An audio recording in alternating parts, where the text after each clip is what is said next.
The Yanks were losing. Then 8 SBS walked in, the fortress battle that saved the CIA. At 11 in the morning, a CIA officer named Johnny Spann walked into a courtyard of Taliban prisoners. He never walked out. The Americans called for backup. Britain didn't send a battalion. Britain didn't send a company. Britain sent 8 SBS operators, the most ruthlessly selected soldiers on the planet, and 8 was enough. Chapter 1. The Fort of War. The walls had stopped invaders from the British to the Soviets. Now they were keeping Americans in. There is a name, in Persian, for the fortress that sits on the edge of the road between Mazar-e Sharif and the flatlands to its west, Qala-e-Jangi, the Fort of War. It was not a metaphor. The structure that a 19th-century Afghan warlord built on that flat, dry ground was designed for the specific purpose suggested by its name, a fortified position from which to prosecute conflict, to hold ground, to resist the attentions of enemies who would come, as enemies always came to that part of Central Asia, from multiple directions and with serious intentions. Its walls were 60 feet high and 30 feet thick. Its towers commanded the ground in every direction.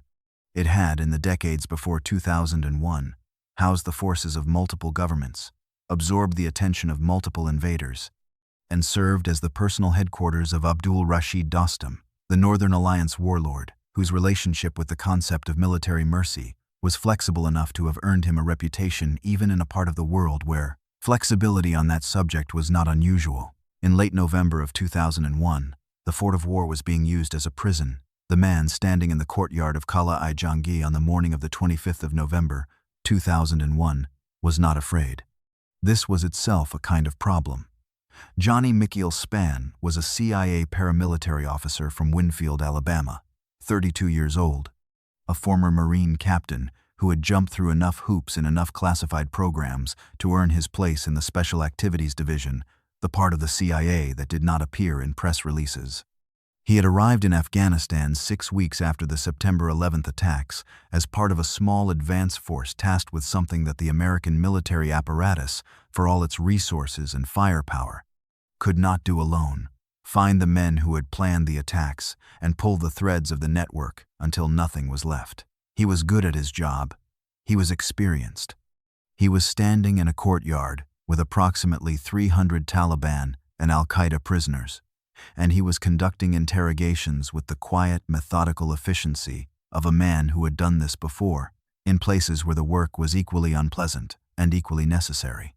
The fortress around him was a 19th-century structure of dried mud and ancient stone that had been, at various points in its history, a stronghold of the British, a garrison of the Soviets, and most recently, the headquarters of Abdul Rashid Dostum, the Northern Alliance warlord, who had agreed to hold the prisoners while the Americans decided what to do with them. Its walls were 60 feet high and 30 feet thick. Its towers commanded clear lines of fire in every direction. As a prison, it was, on paper, adequate. The men inside it were not going anywhere. This is what the American command believed on the morning of the 25th of November. They were wrong, in the way that people are wrong when they have looked at the structure of a problem rather than its contents. The walls were adequate. The guards were not. The prisoners had not been properly searched before being transported to the fortress, and several of them had concealed grenades in their clothing during the surrender, a fact that 2 separate grenade incidents in the days prior had made clear, and that the Northern Alliance guards had declined to treat as a sufficient warning. The prisoners were hardened foreign fighters, Arabs, Chechens, Uzbeks, Pakistanis, men who had come to Afghanistan not because they were Afghan but because they believed in what they were fighting for with a completeness that the American military had not yet fully reckoned with. Some of them had been to Qala-e-Jangi before. They knew its layout. They knew where the armory was. Spann did not know any of this when he began his interrogations. Or rather, he knew the history of the fortress in the general sense that any competent officer knew the operational environment. He did not know that the men sitting in the dirt in front of him had been planning what happened next since they arrived. The uprising began at approximately 11 in the morning. A prisoner lunged at Spann. Others followed. The courtyard, which had been a controlled environment for interrogation, became in a matter of seconds something that no amount of training fully prepares a man for. A confined space full of men who had decided to die rather than remain captive, and who had the weapons to make that decision operationally significant. Spann fought. He was a Marine captain with paramilitary training, and he did not stop fighting. He killed several of his attackers before he was overwhelmed. He was 32 years old. He was the first American killed in combat in the Afghan War. He died in the courtyard doing the work that the United States had sent him there to do. The second CIA officer, David Tyson, the regional expert, the Uzbek speaker, the man who had been standing next to Spann moments before the uprising began, moved immediately, found cover, and did the other thing that CIA paramilitary officers are trained to do, which is survive long enough to be useful. He got inside a building on the northern side of the fortress and barricaded himself in. He was not heard from for hours. Outside the walls, the Northern Alliance guards, who had not been killed in the initial rush, understood immediately what had happened. The prisoners had the armory. The armory had AK-47S, RPGs, and ammunition in quantities sufficient to turn a prison revolt into something that looked uncomfortably like a battle. The small contingent of American special forces in the area received the news and understood that the situation was beyond what they had the numbers to contain. They needed help. The call went out to the Quick Reaction Force for the region. 8 miles away, 8 men of the Special Boat Service were sitting on their equipment. Chapter 2. Who the SBS are. The regiment nobody talks about. Before the 8 men drove toward the fortress, it is worth understanding who they were. The Special Boat Service is the Royal Navy's Special Forces unit, and the fact that most people have never heard of it is not an accident. The SAS carries the weight of British Special Forces mythology in the public imagination. Operation Nimrod, the Iranian embassy siege, the black overalls, and the abseil ropes, and the live television footage of men going through windows.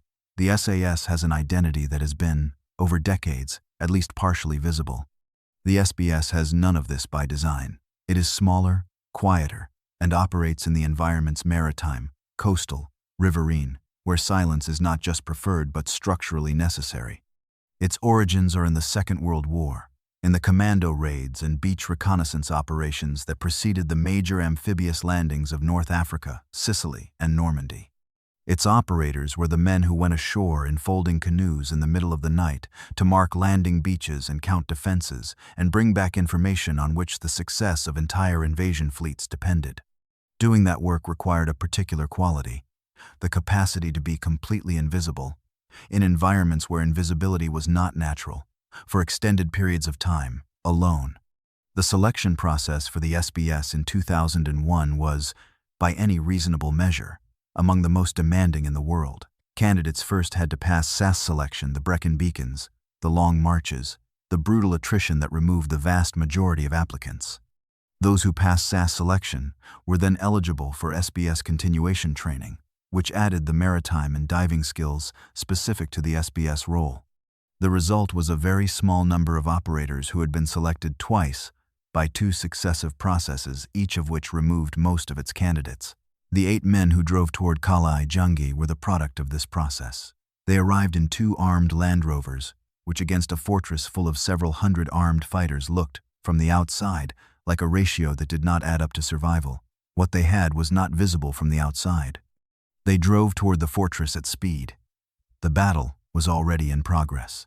The radio traffic from the Americans inside described a situation that was, by the time the SBS arrived, on the edge of becoming catastrophic. The prisoners were not merely rioting, they were executing a plan. The evidence for this lies in what they did in the first minutes of the uprising with a precision that spoke of preparation. They went directly to the armory. A fortress that had been a Taliban headquarters before the Northern Alliance took it still held the weapons of that occupation: AK-47S, rocket-propelled grenades, ammunition in quantities that transformed a prisoner revolt into something resembling a small war. The prisoners knew where the armory was because some of them had used it before. They had not forgotten. They had numbers somewhere between 300 and 500 fighters, estimates varying because the chaos of the initial uprising had made counting difficult, and reliable prisoner tallies had not been a priority in the Northern Alliance's management of the facility. They had the knowledge of the fortress layout that came from having been stationed there before the Northern Alliance took it. They had the particular motivation of men who had decided that dying inside Kala Jangi was preferable to whatever waited for them in American custody. And in the first hours of the uprising, before the SBS arrived, that combination was pushing the defenders toward collapse. Against this, the defenders had a small Northern Alliance garrison being pushed back from its positions, a handful of American special forces who were outgunned and outnumbered, and one CIA officer somewhere in the northern part of the fortress who had not been heard from in hours and might or might not still be alive. The SBS drove through the gates. Chapter 3. The battle begins. The prisoners were on the verge of breaking out. The scene that greeted the 8 SBS operators when they arrived at Cala-i-Jangi was one of the more extraordinary combat situations that British Special Forces had encountered since the Falklands.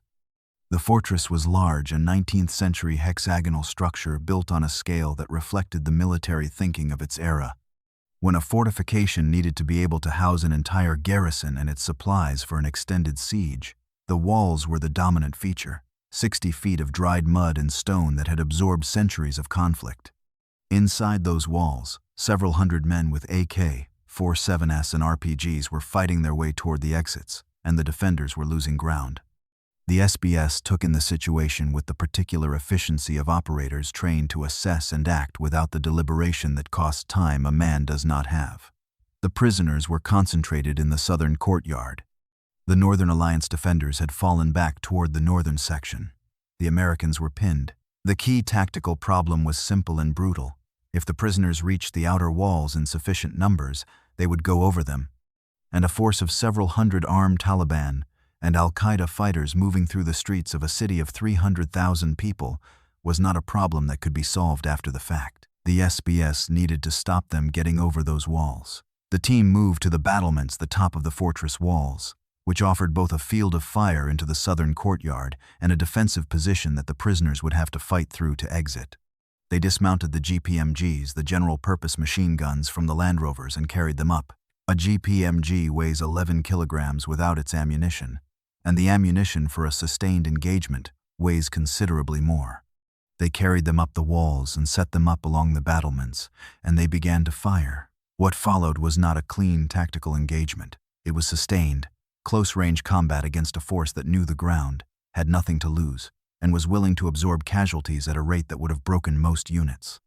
The prisoners mounted wave after wave of attempts to reach the walls. Some had RPGs, and RPG rounds against men standing on exposed battlements produce a particular kind of pressure, the combination of blast, fragmentation, and the psychological weight of knowing that a man aiming at you does not need to be especially accurate. The SBS held. They held not because they had superior numbers, they manifestly did not. They held not because they had overwhelming firepower. They had 8 men and the weapons they had carried up from 2 Land Rovers. They held because they were constituted for exactly this situation: sustained, high-tempo combat in a confined environment against an enemy willing to keep coming, requiring the capacity to make rapid tactical decisions, maintain accurate fire, and continue functioning in conditions designed to degrade performance. The Northern Alliance troops, watching the 8 British operators work the battlements, began to stabilize. The presence of the SBS did something beyond the purely tactical. It changed the psychological temperature of the defense. Men who had been retreating found a reason to stop retreating. There is a phenomenon in combat that experienced soldiers recognize, and that military doctrine struggles to fully quantify: the effect that the arrival of a force with obvious capability and obvious composure has on the men around. It is not morale in the abstract. It is the specific, immediate recalibration that happens when men who are losing look to their left and see that the people next to them are not losing, are not considering the possibility of losing, and are doing so with an efficiency that suggests losing is simply not a scenario they have planned for. The 8 SBS operators on the battlements of Cala-i-Jangi were that force. The Americans coordinated on radio, directing fire and calling for air support. The situation, which an hour earlier had been on the edge of collapse, began to hold. But there was still the problem of the CIA officer. David Tyson had been inside the northern building for hours. Nobody had been able to reach him since the uprising began, and the building he was in was separated from the wall positions by ground that was not safe, open courtyard under enemy fire, minefields whose exact positions were not reliably documented, and the general chaos of a battle still very much in progress. The Americans needed to know whether he was alive. If he was alive and able to move, they needed to get him out. If he was dead, they needed to know that too, because a CIA officer with knowledge of ongoing operations and active agent networks was not, even in death, something you left in a building inside a fortress full of enemy fighters. Someone had to go in and find him. Chapter 4. Into the fortress. They braved enemy fire and minefields. The rescue party that assembled to find David Tyson was not a planned operation. It was an improvised response to an immediate problem by men who understood that waiting for better conditions was not an option. A man barricaded in a building in the middle of a firefight necessarily had. The team was mixed SBS operators, American Special Forces, Northern Alliance soldiers who knew the fortress's internal geography. Together they went in. Going in meant crossing open ground under fire. It meant navigating terrain that had been mined at some point in the fortress's recent history. The exact positions of the mines not reliably known, the documentation of their placement either lost or never made with sufficient precision to be useful. A minefield in a fortress that has changed hands multiple times between factions that did not share documentation is not a minefield with a clear map. It is terrain that may or may not kill you depending on where you step, and the only way to know is to step. The standard military response to an uncharted minefield is to move slowly, to use detection equipment, to probe the ground ahead. The standard military response assumes time. The rescue party did not have time. They crossed at the pace the mission required. They moved through it. The enemy fire was sustained. The prisoners had enough weapons and enough men with the will to use them that suppressing their fire completely was not possible with the forces available. The rescue party moved under fire across ground that might be mined toward a building where a man might or might not be alive, in a fortress where the defenders were still fighting for control of the walls. They reached the building. They searched it. Tyson was not there. What had happened, and this is one of the particular ironies of the battle, was that Tyson had already escaped. Sometime during the hours of fighting, he had found a way out of the fortress and made his way to the Northern Alliance headquarters in Mazar-e-Sharif. He was alive. He was being debriefed. He was safe. The rescue party did not know this.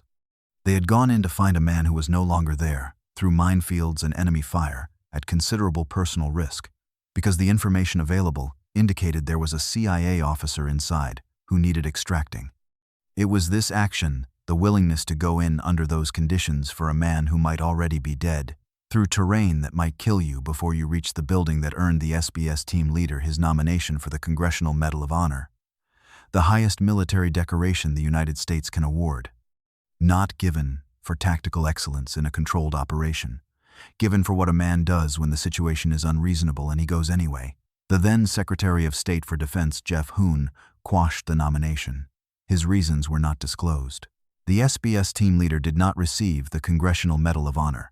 He did receive the Conspicuous Gallantry Cross, the second highest award for gallantry in the British military system, awarded also to Corporal Tony, another member of the team.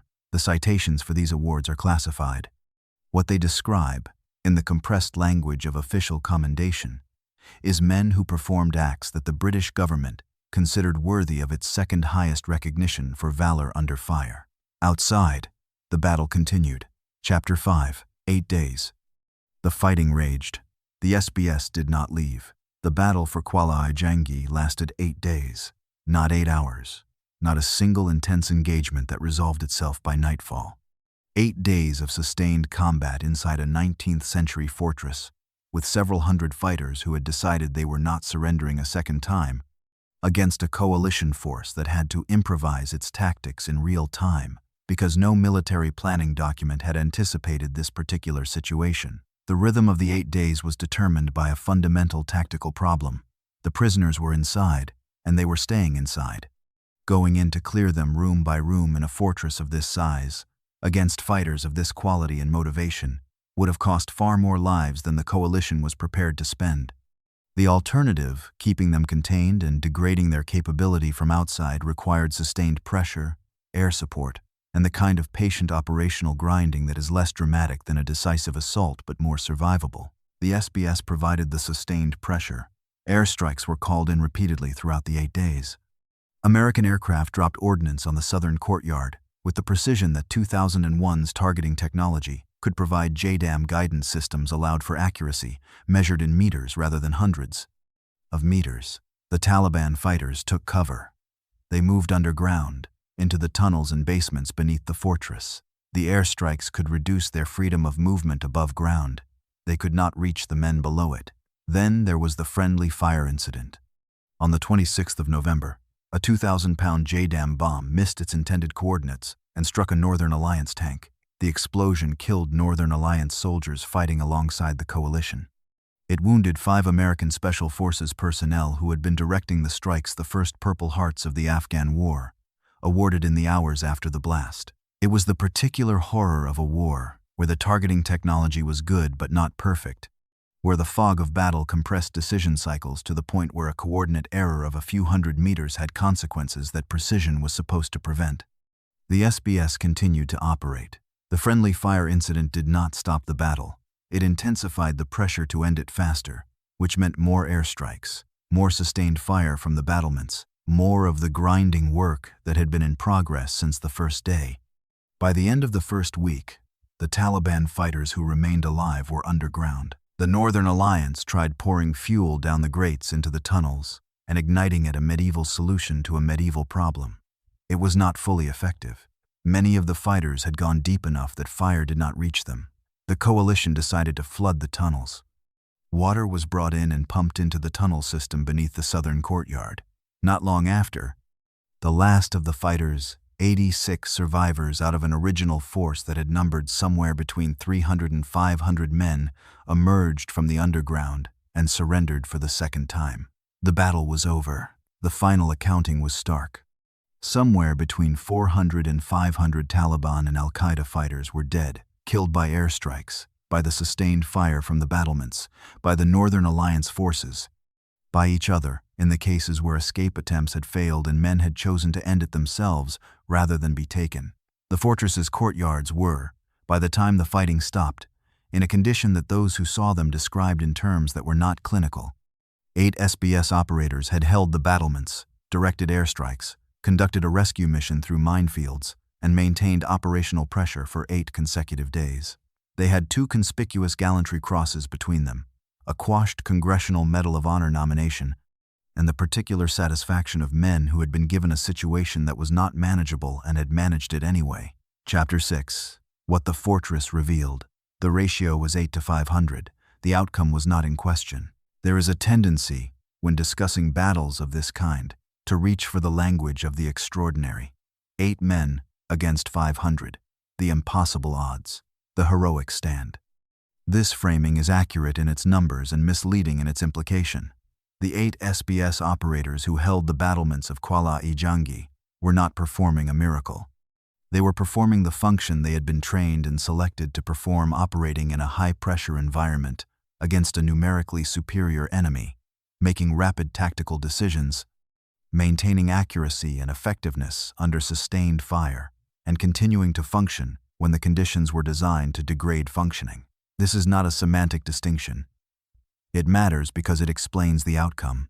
The battle did not end the way it ended because 8 British Special Forces operators were possessed of some quality that transcended the operational realities of the situation. It ended because 8 men, with the right training, the right equipment, the right tactical positioning, and the right institutional backing, air support, coordination with American and Northern Alliance forces, a clear defensive mission were sufficient to contain a force of several hundred fighters who had the numbers but not the operational coherence to exploit them. The prisoners at Cala-i-Janggi were not a disciplined military force executing a coordinated plan. They were an uprising enormously dangerous, motivated to the point of suicidal commitment, armed with serious weapons, and in control of a defensible position. But an uprising does not have the command structure or the tactical coordination that turns numbers into decisive advantage. The Taliban fighters could charge the walls repeatedly and absorb the casualties. What they could not do was coordinate sufficiently to execute simultaneous actions at multiple points that would have overwhelmed the defenders.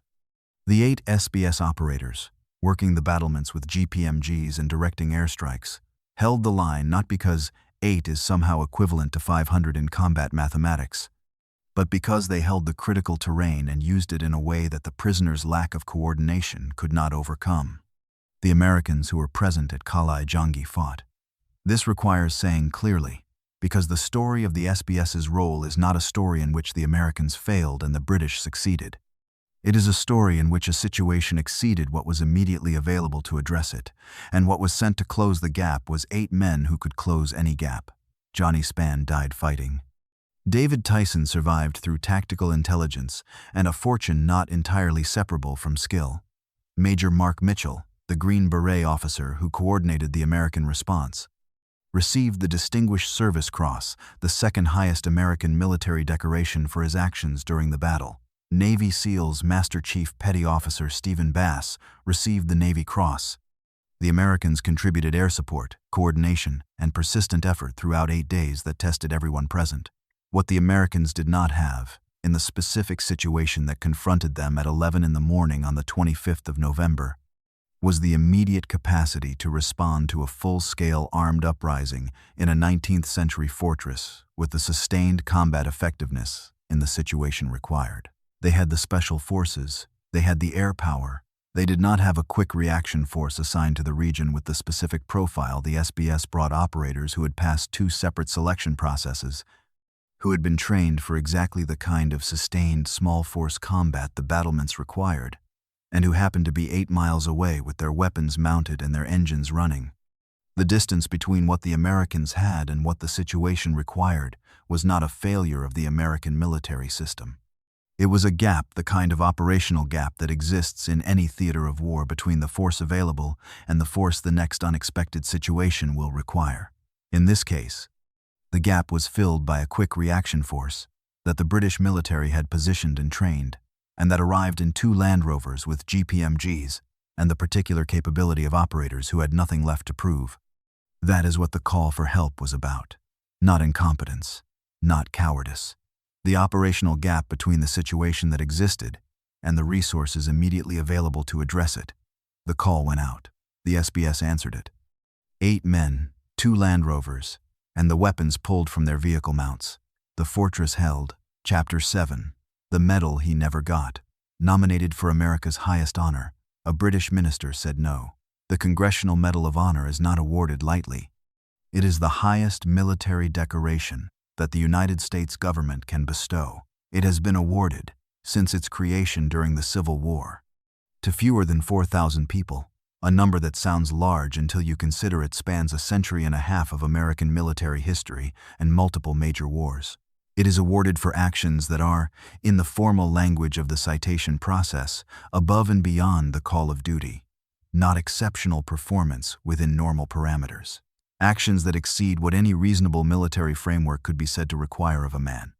The nomination of the SBS team leader for the Congressional Medal of Honor was a statement by the Americans who had been present at Kala-i-Jangi about what they had witnessed. It was not a diplomatic gesture. Americans do not nominate foreign nationals for their highest military award as a matter of routine Allied courtesy.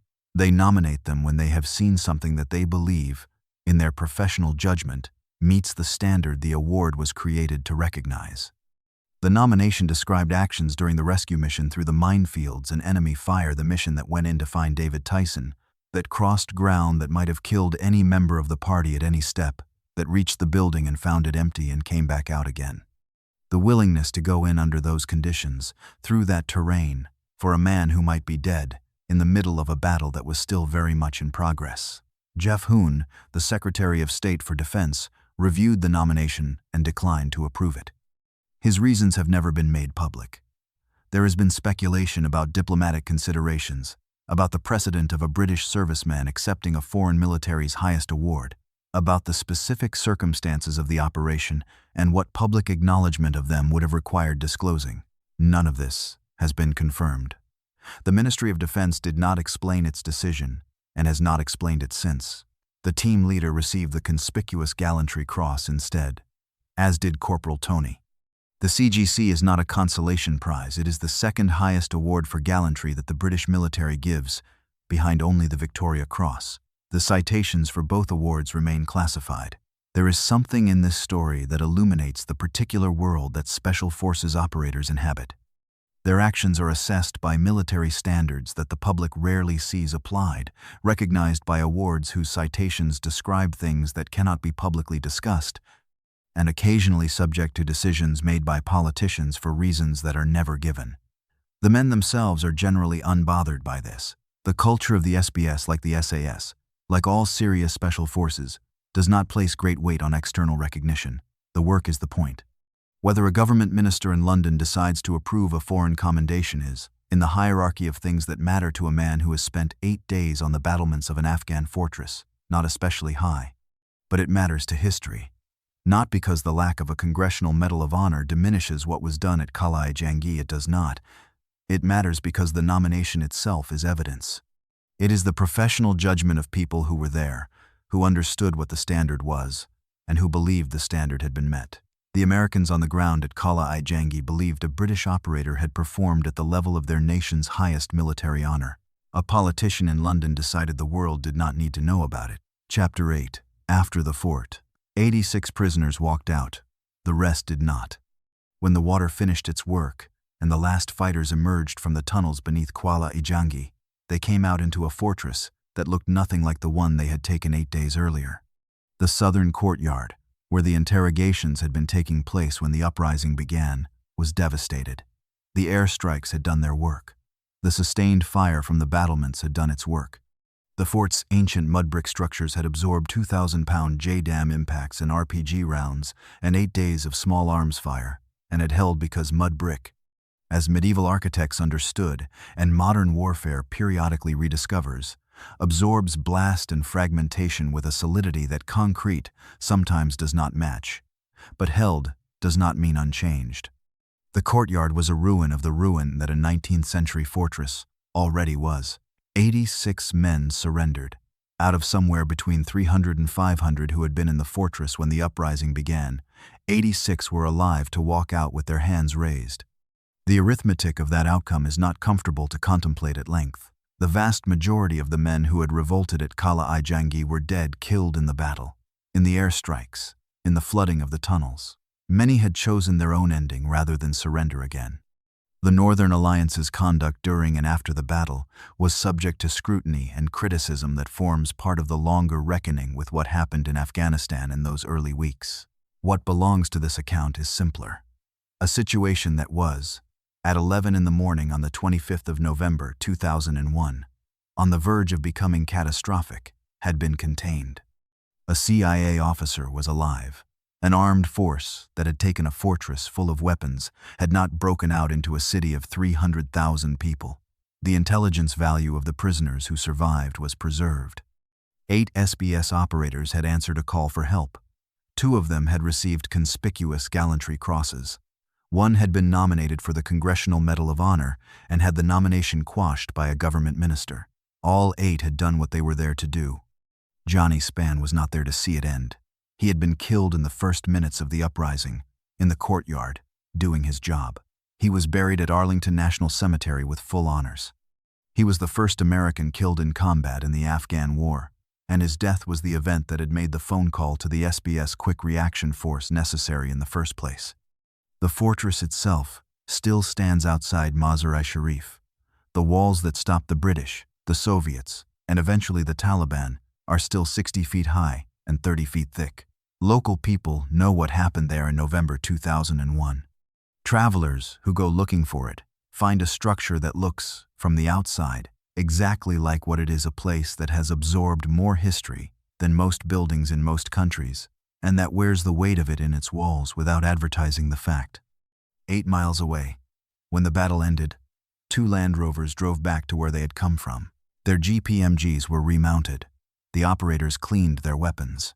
The after-action assessment was conducted with the particular thoroughness that British Special Forces bring to the accounting of what happened and what it means for the next time. Not a celebration. Not a debrief designed to produce a narrative for public consumption. The kind of rigorous, unsentimental analysis that a unit performs when it wants to understand exactly what it did, what worked, what did not, and what the next situation will require that this one did not. In the years that followed, the Battle of Cala-i-Janggi became one of the better documented engagements of the early Afghan War, partly because it happened in a place that journalists could reach, partly because the presence of John Walker Lind among the surviving prisoners guaranteed that the American legal and political process would keep the story visible, and partly because Damian Lewis, A journalist who had access to the SBS team and their accounts wrote a detailed book about it. The book confirmed the numbers, the timeline, the rescue mission, the Congressional Medal of Honor nomination, the quashing of that nomination. It confirmed what the after-action assessments had concluded internally and what the conspicuous gallantry cross citations described in the necessarily compressed language of classified military commendation. 8 SBS operators had gone to a fortress that was losing. They had held its walls for 8 days. They had gone into it through minefields for a man who was no longer there. They had been nominated for the highest honor America could give a soldier and had been denied it by a politician whose reasons remain, to this day, undisclosed. The fortress still stands. The walls are still 60 feet high. The ground outside still bears, if you know where to look, the marks of what happened there in November of 2001. There would be a next time. There always was. The call for backup had been answered. The fortress had held.